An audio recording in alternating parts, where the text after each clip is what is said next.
Hello everyone, it's me, Jack XYZ here, and I am back for another review of Bleach 1,000 Year Blood War Arc, episode 25 and 65. We are doing a double freaking whammy. So let's get it straight. This episode, these two episodes, goated. Perfect way to end, not extremely perfect way to end it, but it was great. These two were great episodes.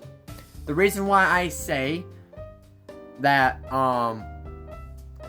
that it's somewhat perfect is the ending of the second episode, the episode 2. God damn it, 26, episode 26. The ending of episode 26, they could have fit in the Almighty. They could have fit in the Almighty. They didn't fit the Almighty. That makes me quite upset. But what makes me happy is that we are gonna wait. Bleach fans, I'm sorry. Even I'm upset that we have to wait. But we must wait for good quality and good storytelling, because for all we know, Kubo is cooking up something for next arc. That's why we're waiting so long. We have to wait because he's probably deciding, what should I add into the story? What should I do with the story? Right? Because he's added so much that's new. He's added Shinji's Bankai. He's added new scenes to the Zero Division. He has added quite a bit to the second core and stuff like that. So we have to just wait. And you know, the trailer that we got for the Almighty, we just have to wait for this. Maybe it's animation. We are gonna get some peak animation from this transformation, from this design. You know, as we've seen, the animation from trailer to the show has always been drastically different. Like, the animation that they used for, like, Maori is severely different. Like, the sundress is completely different in animation than when it was in the trailer for part 2. So yeah, we're just gonna let them cook out a certain animation, because I feel like there could be so much more out of this look, because I do think this is just a work in progress. That's why they haven't showed us this. That's why they didn't show us this in episode 26, because they haven't got it fully animated. They're just showing us a glimpse of it in the trailer. So yeah. Oh yeah, I forgot to put spoiler warning. I'm probably gonna do it in editing, so you guys don't, so it doesn't feel like I'm slapping you guys with just straight up spoilers for anime watchers or people that haven't caught up. You should be able to be caught up already. Come on, just watch the show. Get caught up. Okay. Let's get back to the episodes. This is not even episodes related. I'm just talking about the trailer. Let's get to the episode. So yeah, Ichibe whipping that Yuha butt. He's stealing his names. He's cutting names in half. He's what you call? Yeah. He can cut. So his Zanpakuto can cut names in half. He can replace parts of the name and it'll be cut in half, pretty much. And when a name is cut in half, it cuts the name of that thing's power in half.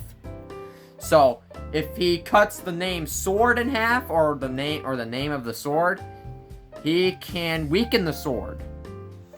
If he cuts your name in half, he makes you weak as hell, or he makes you half as weak as you would normally be. So the crazy part is, he can even erase your name. He can erase what you are and who you are by erasing your name. If he erases your name, you are weaker than hell. You have nothing. You are nothing compared to him. He is the master of names. When he's in Bankai, or his ancient Bankai, he can write names in said things. So when he blacks out his opponent with the black ink, he can erase your name, but with his Bankai, it creates a white ink. And when that white ink gets on the black ink, he can write in a name. So, for instance, he writes in, oh, Yuhabaha, or Yawa, or whatever your name was before. Your name is now a black ant. Like, now you're a black ant, sucker. And I'm gonna squish you. Like, yo, I'm gonna squish you like an ant. Since you are an ant. I write you as an ant, you are an ant. You are an ant that I could squish between my fingertips. Like, how you beating that? Like, seriously. Like, if I, like, goodness gracious, my eye was tweaking. Like, for instance, if Goku got his name erased, and even, not just that, if his name got erased, and then he puts down, oh, you are as weak as the smallest molecule. Like, what the frick? Like, what the frick? You're telling me he can be, like, you can write anything. Be a defenseless chair. Oh, I can make you into furniture, dude. I could write down that you're just a mindless chair. You're just a chair. You can't speak, you can't talk, you just don't do nothing. You gotta be used as a chair. You're actually gonna sit down. Or Goku's gonna be like this. Goku's gonna be like this. He's a chair. He's just standing like a chair. Think about that. He is a chair. Like, he could just write whatever he wants. He just chose to write a black ant for Yuhabaha, because it's a small living creature. Why not? I could squash an ant with my hands. I could stomp on an ant and kill it. He's an ant. In strength, defense, and all that. He is as weak as an ant. This man can make you as weak as an ant. Goku, get the hell out of here. This man solos your entire verse. This man solos your entire verse. Get the hell out of here, Goku. I don't give a crap. This man solos. Like, not just that, he can half your name. Like, he can cut your name in half. That's his, like, base power. That's like his normal stuff. His normal ability is just to cut your name in half. Imagine it. Goku's name gets cut in half. His name would just be Go! Like, his name would just be Go. He doesn't have the K or the U. Like, he is just Go. Or, if we're using Kakarot, it'd be just half of the word. Kakarot. Like, seriously. This man can make you as weak as he can decide. He can decide on how weak you should be. Oh, and his Zanpakuto is called Ichimonji. Yeah, I love this. I love his sword. His sword is just a paintbrush. Like, not just that. His weapon can work at long range. He doesn't have to get really up close and personal. All he needs to do is splatter some paint on you with a slash. He can like, one slash of his sword creates this ink, and he can shoot it from a long range. Like it's a Getsuga Tensho. This is gonna hit. This is gonna hit. No matter what, that ink will touch if he's throwing it at you. So, okay, but earlier in that fight, Yuha does a Ashwellen. I think that's what it's called. I don't know German. There's things in these two episodes that I just can't say properly. And I'm not going to attempt a certain Bankai in its name. I'm just not going to attempt it. I'm not fluent in Japanese or German. I'm just not going to try it. maybe if I hear someone talk about it and say it out loud, or the dub comes out when that comes out, I'll listen to it and listen to it and listen to it, and I'll probably memorize it, but I ain't gonna say it how it is, because I don't know how to say it by reading it. So, fudge that. Fudge that. I know everything else. Like, majority of every Bankai, I know how to say those things. Because you grow on them. Oh, Byakuya. Bankai. Senbon Zakura. Kagaroshi. Like, that's so easy. That is so easy to do. When you memorize it so much, and when you've seen it so much. But with this new Bankai that I'm going to talk about later, it's brand new to me. It's actually brand new to everyone. So, I don't know how to say it. I'm not even going to try to attempt it. It's Japanese. Like, I'm not, no offense, but I can't speak it. And I can't read it. Or I can read it. Not the word. Because I'm not fluent in the word. I'm not. I'm just not. But nonetheless, that Bankai is goated. I'll get to that when I get to that. But with this, he absorbs or he shoots like a ring, and then that ring shoots down like these things that absorb Reishi out of every Stern Raider and Quincy, pretty much killing them to death, or absorbing their powers, because it absorbs their scripts and stuff like that. And the reason why he does it is so these guys can all be at their max power. So why? It seems kind of weird. These characters were kind of limited because from what I can understand, it's been a bit, but these guys were pretty much suppressed from the start because these guys are so overpowered that it takes a lot of energy for them to actually operate at 100%. So what he needed to do is steal their energy, steal the energy of the rest of the Stern Raiders and Quincy's to give these guys the proper energy output to actually go at 100%. That's pretty much what it is. These guys weren't fighting at 100% because they are so strong that they have to be suppressed from the beginning and have to be worked up to that strength to have these forms.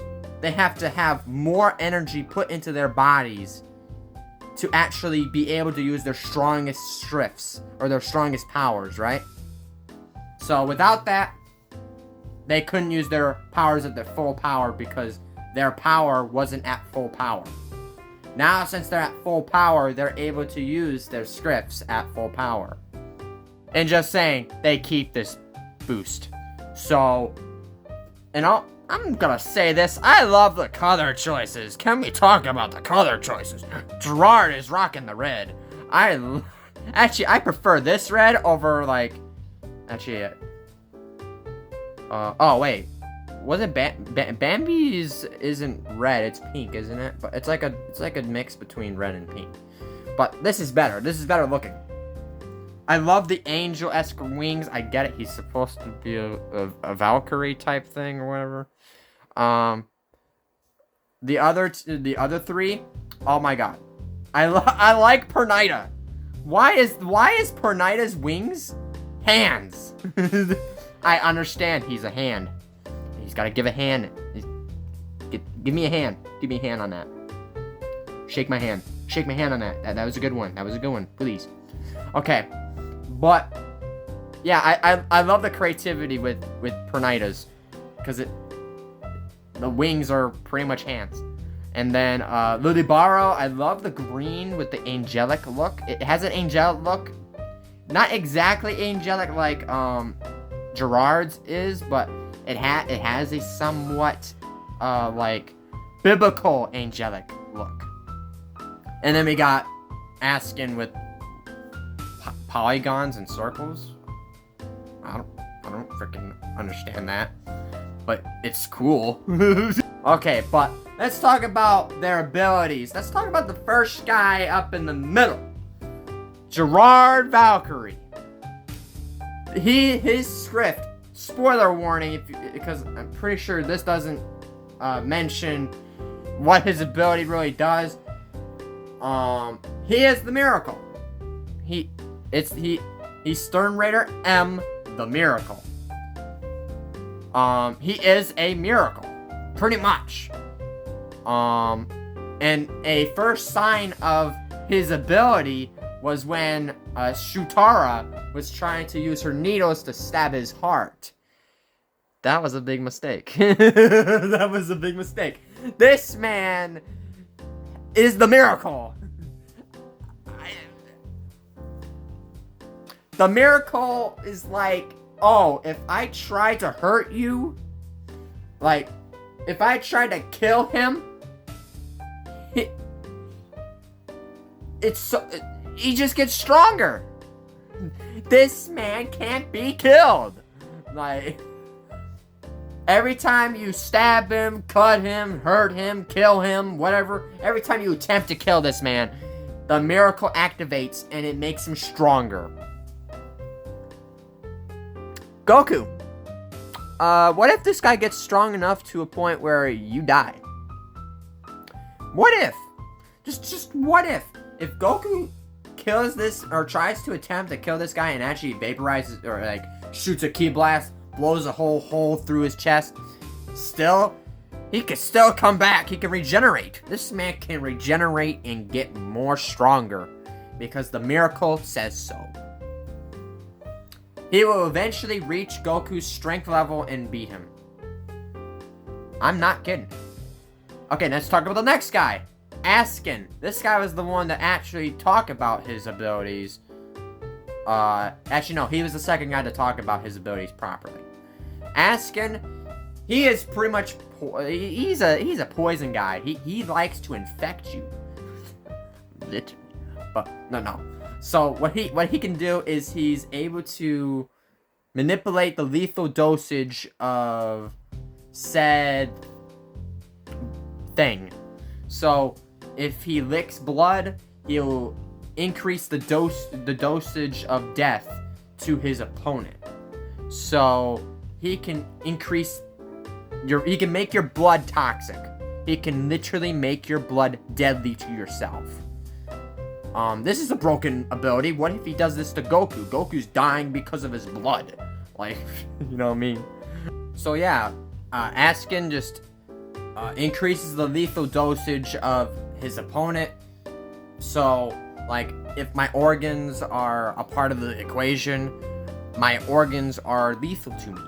Or my bloodstream, or my blood in general is lethal. And he can add the amount of dosage. I had a problem watching him explaining it, because I honestly have a thing about blood being explained in such, like, big detail. I'm having a little bit of an issue talking about it as we speak. But, like, blood, like, and he just licks it. He has blood on his, like, he's, like, bleeding. He's bleeding, and he's licking the blood, and when he does that, it's adding a lethal dosage to his opponent.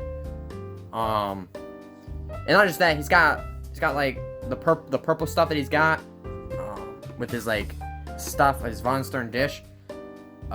His like Quincy abilities are poison related. So if you touch his like poison gift balls, he's infecting you with poison.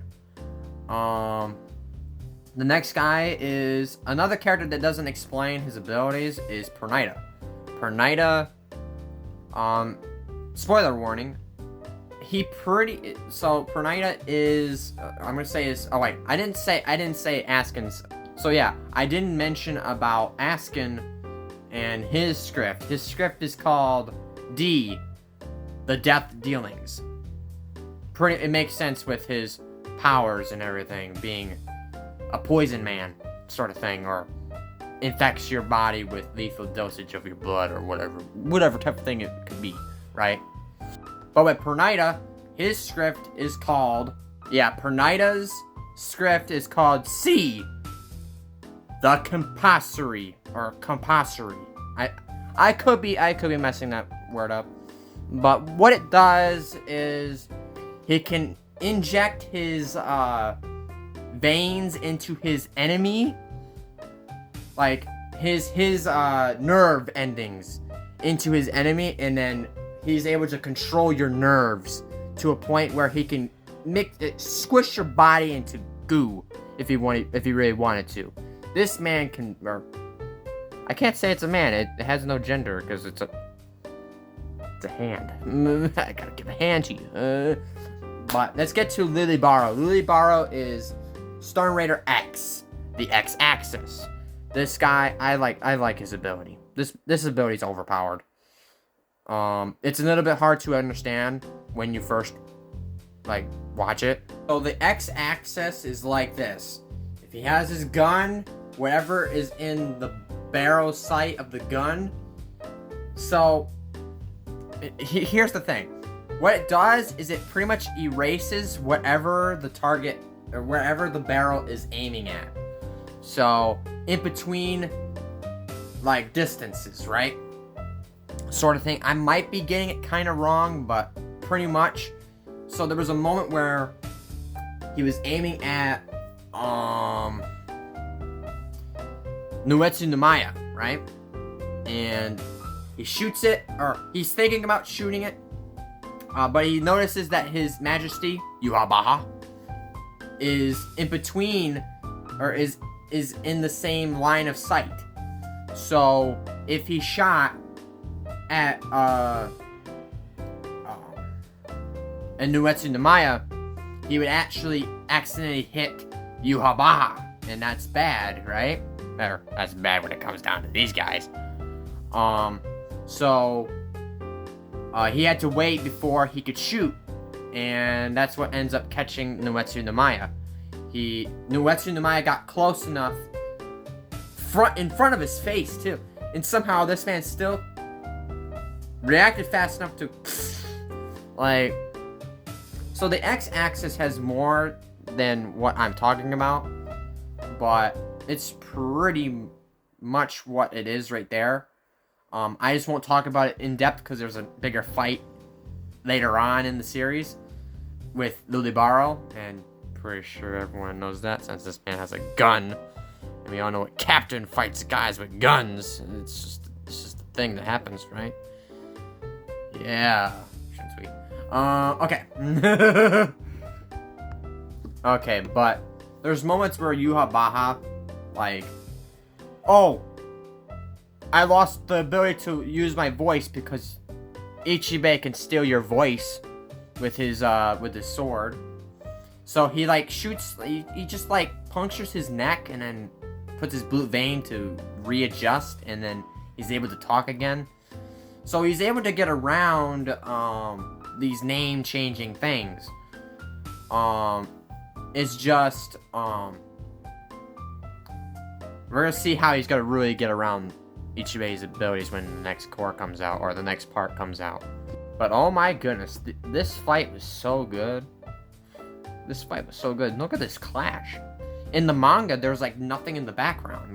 It's just the blank space because Kubo didn't do a lot of backgrounds, but this has a beautiful background. I'm just saying. Yeah. And oh my goodness, they did Ichibei so good. His eyes, whenever you see his white eyes, it's him being serious. But oh my goodness, it just screams out this Black Air Force energy that he's got, right? Oh yeah, I love how they made changes where Nuetsu Numaya got shot in the chest, shot in the arm or the shoulder, and he's still kicking it. In the manga, he actually gets taken out by Lilybaro that way. But in the anime, they were able to stitch him up. Good as new, right? And he's alright until Askin does his poison thing. But still, he's pretty well okay. I'm just saying it all in this screen because I don't have images of them. So I think we're gonna get into the finale of this actually. So the biggest part of this, the last episode, is Shutara's Bankai.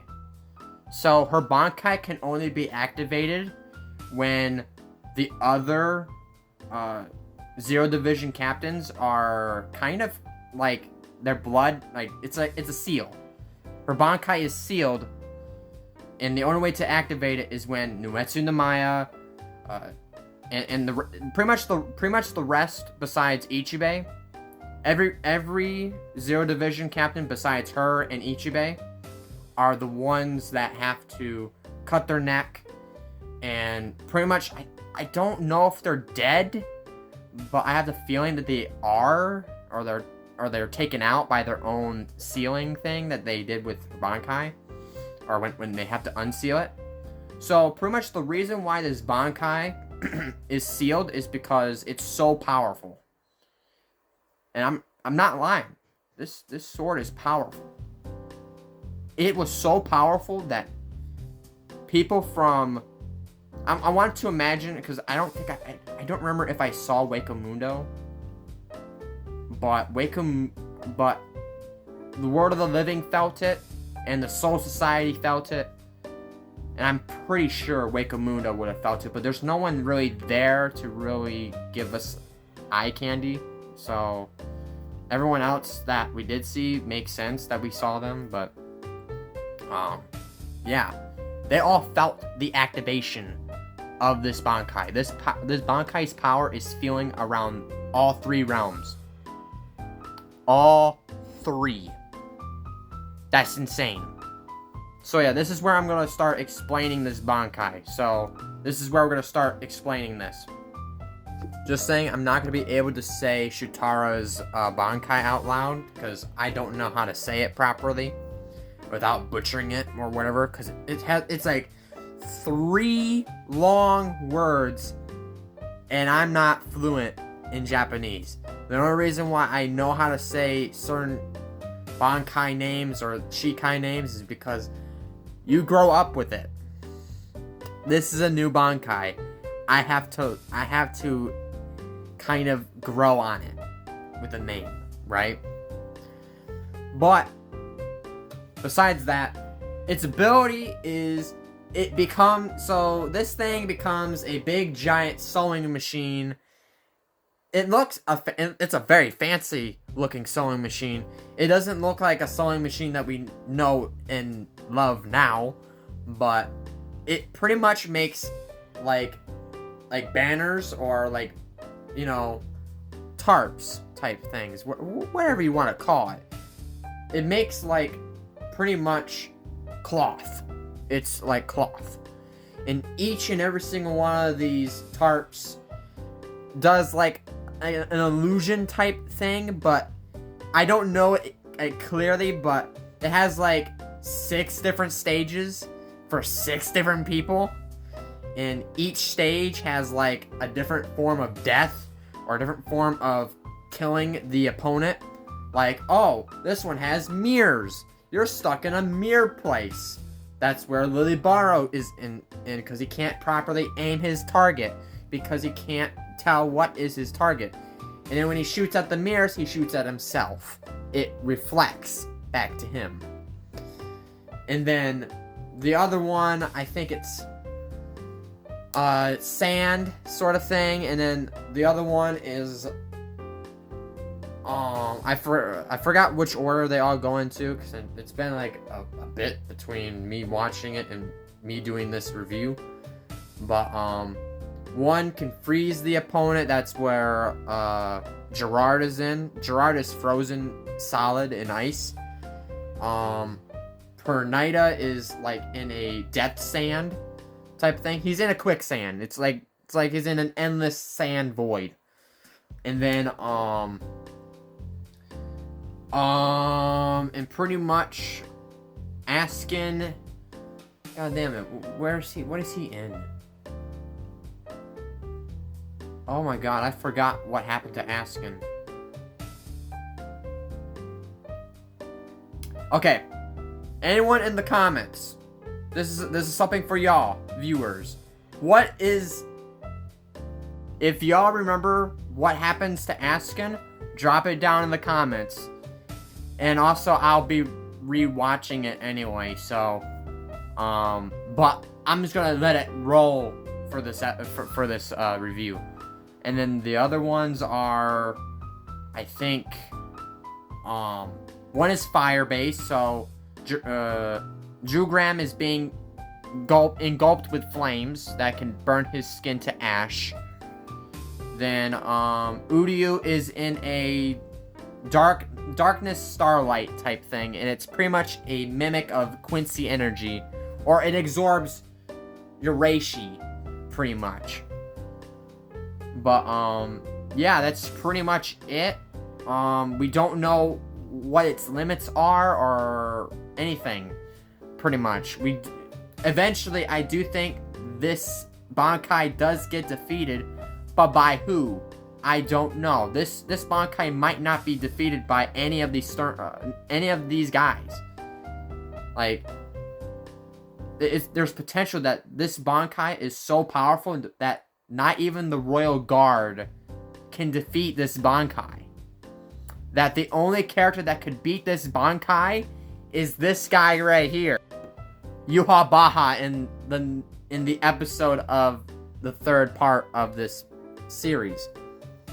I think that maybe the Almighty is the only thing that's gonna get them out of their predicament.